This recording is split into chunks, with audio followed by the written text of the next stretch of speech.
दिनै सानसे न' सिङावनो दं ओमफ्राय गोसोखांदों सार हाब्रां आरो सार इरागदाव आरो ओमफ्राय सार फोजौखां गोसोखांबालाय बहा मोननो बहा मोनबाय थानो सारा दङना गैला बिसोरो सोर मिथिगौ सोर बुंनो हागोन रावबो बुंनो हाया नाथायबा मा जोंनि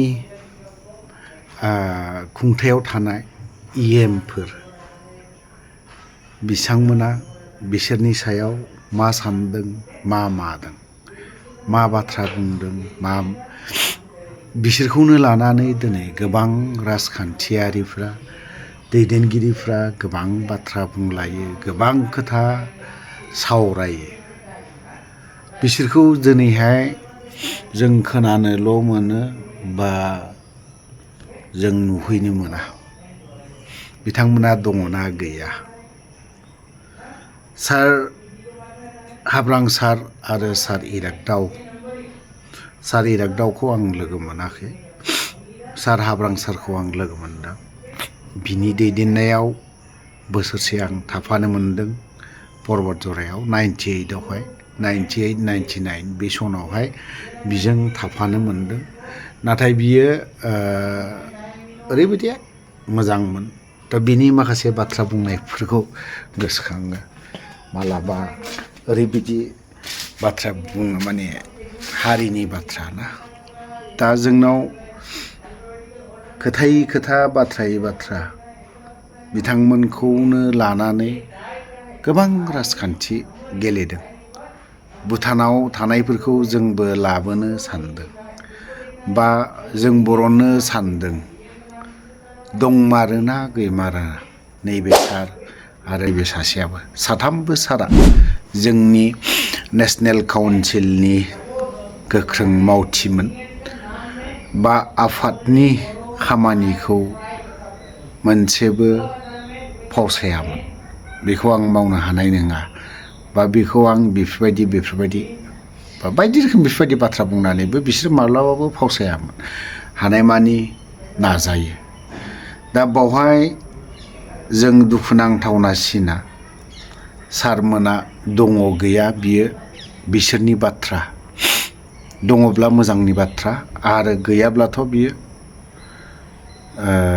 गाज्रि राव जाहैसिगोन आरोखि दा जोंनिया बिखौ मा खालामनांगौ दिनै भुटान एटेक जानाय समाव जेब्ला भुटान एटेक जाहां अब्लानि समाव नैबे हाब्रां सार इरागदाव ओमफ्राय बे साथाम सारा बिथांमोना नोंनि आंनि एज ए हल बर' रायजो राजानि थाखाय मा खालामदों बिसोरो केम्पखौ बासायनो थाखाय भुटान आर्मिफोरखौ रायलायहैनो थांदों बावहाय बिथांमोना जोंनि केम्पआव मोनफैफिनासै दा बिसोरखौ जोङो दङना गैया बेखौ रावबो मिथिया एनडिएफबिनि जेसेबां गिदिर लिडारफोर दं आरो जों सोंहैखांबायबो सार इरागदावनि बिसि मेडाम बिजोंबो रायलायखांबाय जेबो खबर होनो हाया माथो बेखिनि बाथ्रा बुङो गभर्नमेन्टआनो आरो सार फोजौखांनि न'आवबो बिनि बिदा बिबाजै दं न'आव थांबाय सावरायहैबाय माने बिबाजैया ओरैबायदि बाथ्रा बुङो बहाबा दङब्ला जियालफोरखौनो जोखावनानै लाना फैनो गोसो जायो नागिरहैलाबायनो गोसो जायो गावनि बिबोनां असेखौ बिसिबां अनोमोन बेफोरबायदि थ' आं बिनि चेप्टारखौ दोनथ'नि बिनि बे सार साथामनिनो रिलेटेड जोंनि मानगोनां इएमफोरखौ आं एसे गोसोखांदों मानगोनां इएमफोर रनजित बसुमतारीमोन जोंफोर बुङोब्ला नोंनि बुरबकसो होनगोन जोंखौ अगियानसो होनगोन फेरेंगाया खर'आव जेबो गैया बेखिनि बाथ्राखौ बुंगोन बिथां फेरेंगाया अगियान थाइसे थाइनै खामायनो थाखाय बे इउटुबाव बाथ्रा बुंदों बेखिनि बाथ्राया साभाबिक आरो बे फेरेंगा बिथां मानगोनां इएम फरेस्ट डिपार्टमेन्टनि हा डिपार्टमेन्टनि बिफा बा बिगोमा बियो मा बेफोरबायदि बाथ्राखौ बुंगोन। फेरेंगाखौ आं आसि थुनानै बुंगोन, फेरेंगा नोङो हाब्रां सारखौ लोगो मोनाखै, इरागदाव सारखौ नों लोगो मोनाखै, फोजौखां सारखौ नों लोगो मोनाखै, बिनि एबो मोनथिया, बिबो मोनथिया, सिबो मोनथिया, नोङो जेबो मोनथिया। नों लेखा गोरों जानो हागौ, नों EM नोङो बिसोरनि दैदेननायाव आरो सार हाब्रां सारमोननि NDFBखौ गोसार होनायाव, सार इरागदावमोननि रायजो राजाजों गोसार होजानायाव नों दिनैहाय मा EM जानो मोनदों। नाथाय नोङो नोंसोर NDFBनि MCLAफोर आरो EMफोर बिथां हाब्रां सारखौ खबर लानो थाखाय प्रमद बर'आव टेबोलाव आसि थुथाब थुथाब बुंनो हादोंना? बिथां फेरेंगा मोना अनलि नोंसोर माखौ लुबैयो दा? आं फैगौ इलेक्सनाव माबायदि देरहागोन, आं माबायदिहाय दिनै मुंख्लंफोरखौ फाननानै NDFBनि मुंख्लंफोरखौ फाननानै आङो आरोबाव खुंथायाव बा पावाराव फैफिननो हागोन। अनलि बेथ' फेरेंगामोननि बा MCLAनो EMफोरनि बिसोरनि रावा बेसो जागोनथ'। गबिन्द बसुमतारियाबो बेनोल'। खुगायाव NDFBनि होननानै बुंबा जों उमुक उमुगाव थादों, उमुक नंगौ, नोंसोर उमुक उमुगाव थादों, उमुक उमुक जायगायाव खामानि मावदों, खिन्थु जायफोर दिनै भुटान एटेकआव दिनै बिथांमोनाबो गोथाङै थानाय मोनबा, जाय इरागदाव सार, जाय हाब्रां सार, जाय फोजौखांमोन, बै बेक्ति साथामा दिनैसिमबो जुदि थाबाय थानाय मोनबा, बिथांमोनाबो न'आव मोजाङै नोंसोर जेरैबायदि रुजु रुमु बिसि फिसायजों गथ' गथायजों थानो मोनदों, बिसोरबो थाफागौमोन। दिनै बिसोर साथामखौथ' थैनोबो गोसोखांनो बा बरननो दंमारोना गैमारा बेखौथ' नोंसोर खबर लायाखै माब्लाबाबो, आरो उद्दिसबोथ' लायाखै। दिनैहाय न'खराव दाला, डिपार्टमेन्टै नोंथांमोना थांनो हायो।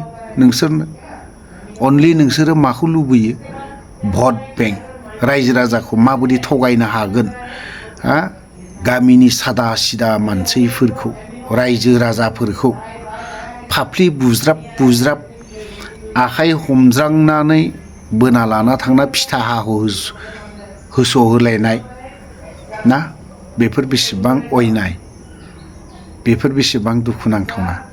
सानफेरदोंना फेरेंगा नोङो, गबिन्द सानफेरदोंना सावरायग्रा मोना माब्लाबा बिथां साथाम लिडारनि खोथायाखौ?